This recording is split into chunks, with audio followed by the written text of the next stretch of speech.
हैदराबाद के हब्सीगुड़ा के विजयलक्ष्मी आर्केड में एक शॉर्ट सर्किट का वाकया पेश आया।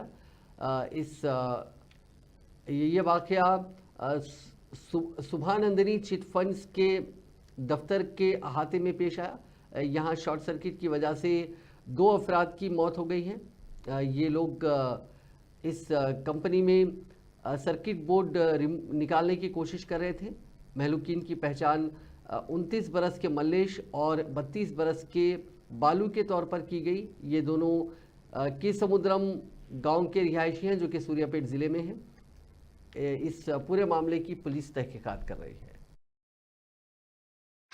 मकान कोटक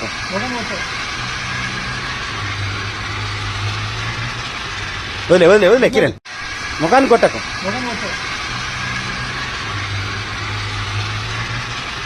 बोले किरण मकान कोटक